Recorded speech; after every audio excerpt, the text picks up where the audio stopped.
¿De qué manera incidiría la posibilidad de una ruptura y optar por unos acuerdos bilaterales, como propone el gobierno de Trump, a las microrregiones mexicanas, principalmente, por ejemplo, Colima, Jalisco, Michoacán, todos estos estados?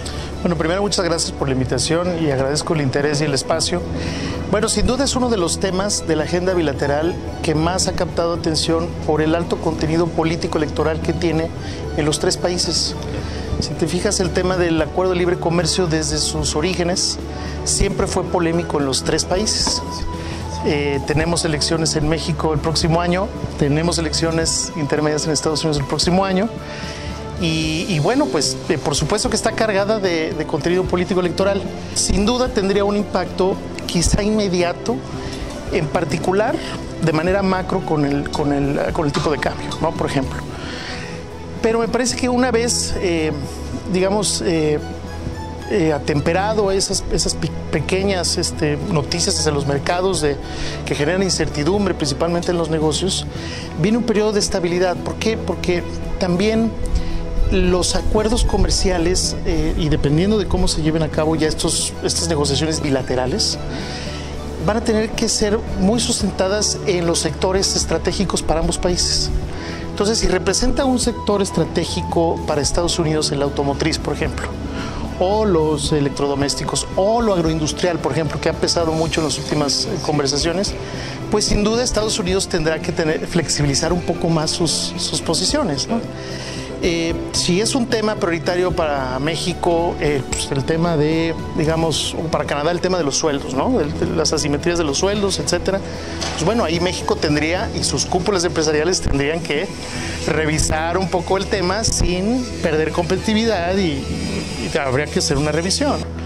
Donde el tema de los sueldos, pues sí, se generó como una ventaja competitiva el hecho de que aquí se les paga menos a la gente. Llevamos 3 décadas, en particular en Estados Unidos y en México no se diga, donde los sueldos han estado estancados y donde la clase trabajadora poco educada tiene muy pocas posibilidades de movilidad social como en los 50s.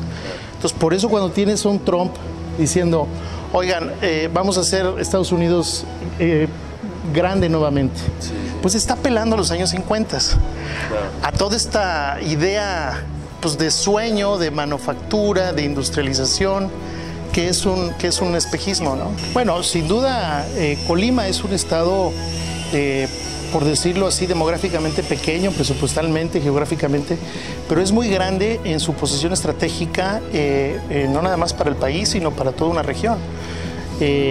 Sin duda, Colima, y eso es muy interesante lo que está pasando ahora, Carlos. Los gobiernos subnacionales tienen mucho más que decir ahora. Yo no veo deportaciones masivas, por lo menos en el corto plazo. Veo mucha tensión porque Trump basó su campaña en una plataforma anti-migrante.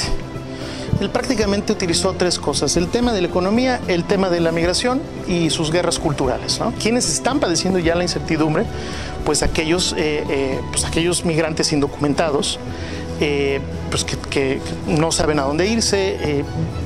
Por ejemplo, el otro día hablaba con la gente de la Cámara de Comercio de La Villita, que es un lugar en Chicago, y me decían que, bueno, pues los comercios latinos han caído hasta en un 60% porque la gente tiene miedo a salir a comprar por temor de ser deportados, ¿no? Yo no veo, te digo, ni deportaciones masivas, ni un alto enorme de flujo de remesas. Me parece que primero, como nación, debemos de entender que esto es un fenómeno global, que esto no hay que personalizarlo en Trump, ¿no? Entonces, ¿qué hacer? Bueno, México tiene que estar muy, muy atento a diversificar sus exportaciones, diversificar sus relaciones políticas, ¿no?